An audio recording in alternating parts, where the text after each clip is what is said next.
Okay, let's unpack this. We've got some material here that's all about practicing English speaking. Mm-hmm. And specifically, it looks at a really common situation, going to the doctor. Right. Something pretty much everyone has to do at some point. Exactly. And you've shared a few different examples, snippets really. Our mission here is to explore how these can actually help you listening get more comfortable, more confident, expressing yourself in English. Yeah, and what's interesting right off the bat is just how practical these are. They're not abstract grammar rules. They cover the kind of, real interactions you'd likely have. For sure.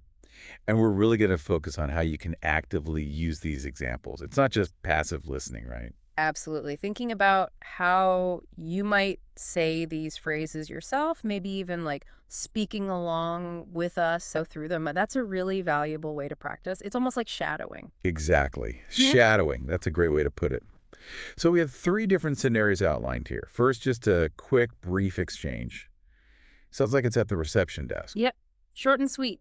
Then second, there's a slightly longer bit explaining symptoms.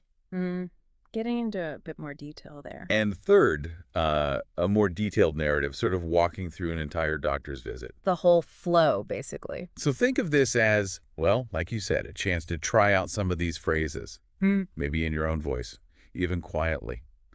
Let's start with that first short one, the reception exchange. It goes like this. Good morning. I have a 10 o'clock appointment with Dr. Carter. Here are my insurance card and photo ID. Okay. Nice and clear. And Right. even in something that short, you can notice the rhythm, right? The clarity. Yeah. Trying to say that along with us, or maybe just repeat it right after. Good morning. I have a 10 o'clock appointment. Mm. It helps you get a feel for how the words naturally flow together. Uh-huh. And pay attention to maybe where your voice goes up or down a little, Yeah. like on Dr. Carter. Good point. And it also, highlights some really key practical phrases. Totally. Like, I have an appointment with, that structure is so useful. You could try saying that right now. I have an appointment with. Just feel how that rolls off the tongue. Mm-hmm. And then offering the insurance card and ID right away. That's just efficient. Keeps things moving, doesn't it? Yeah. Less back and forth. Absolutely. And even that simple good morning politeness counts. It sets a positive tone right from the start. Yeah, it does. Imagine yourself saying that. How would you make it sound, friendly, but also clear? Good things to think about even for a short phrase. Okay, so moving on to the slightly longer one. This is where someone is describing their symptoms. It says, I've had a sore throat and a mild fever for the past 3 days. It began as a scratchy feeling, but now it hurts when I swallow.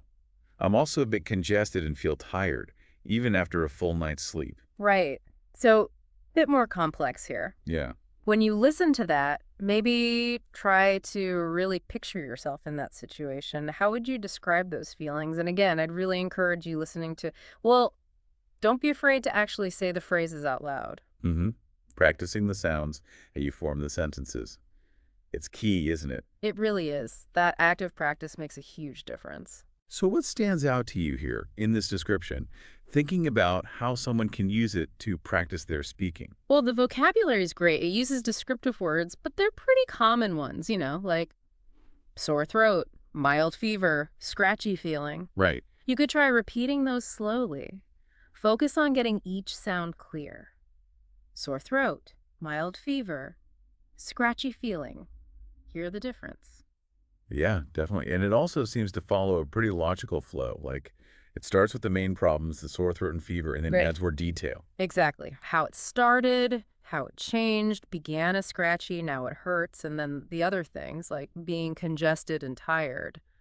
So when you hear that whole chunk, maybe try repeating the whole thing. Focus this time on the intonation, the sort of music of the sentence. Yeah, the melody, the little rises and falls in your voice that make it sound natural and not robotic. That's crucial for sounding fluent. And that kind of structured explanation, it just helps the doctor get a really clear picture of what's going on, doesn't it?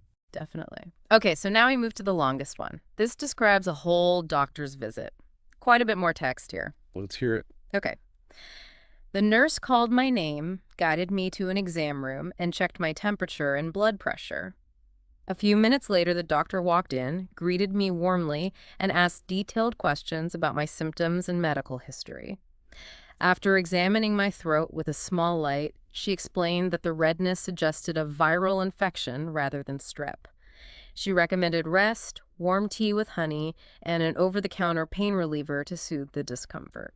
Because I'm scheduled to travel next week, she also gave me a printout of warning signs that would require a follow-up visit, such as a higher fever or difficulty breathing.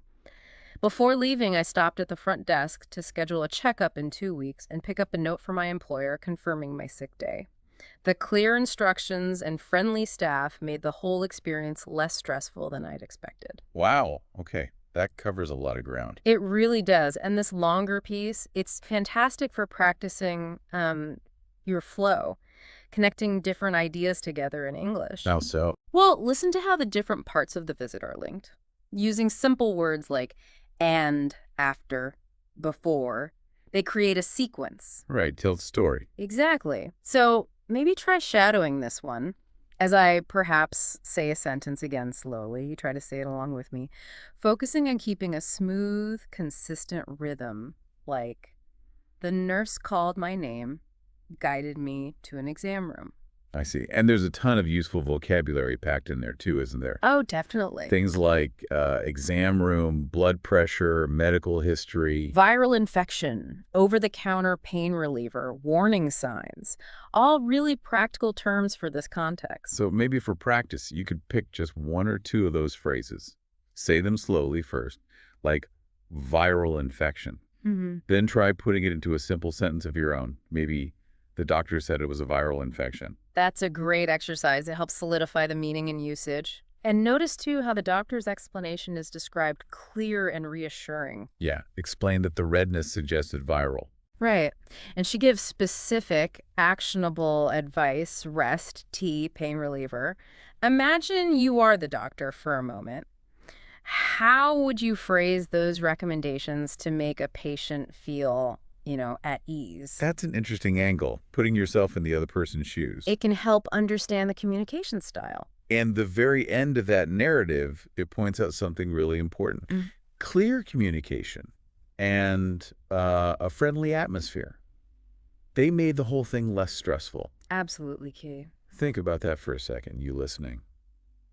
Have you ever had an experience, doesn't have to be medical, where really clear communication just made a potentially stressful situation easier? How would you describe that in English? Yeah, that connection is important.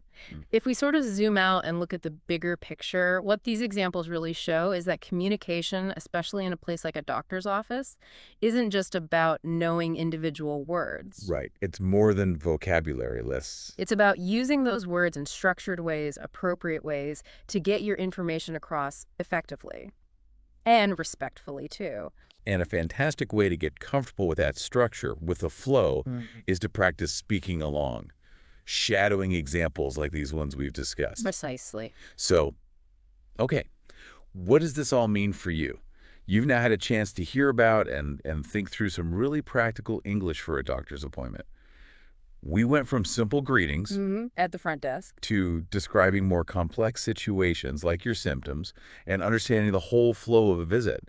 And hopefully, more importantly, you've maybe tried saying some of these phrases yourself, even just whispering them. And here's where it gets really interesting, I think. Consider how breaking down even these everyday conversations into smaller, manageable chunks, like the short, medium, and long texts, we looked at how that can make the whole process of learning feel less overwhelming. Yeah, less intimidating. Definitely. Think about other situations you might run into where you need to speak English.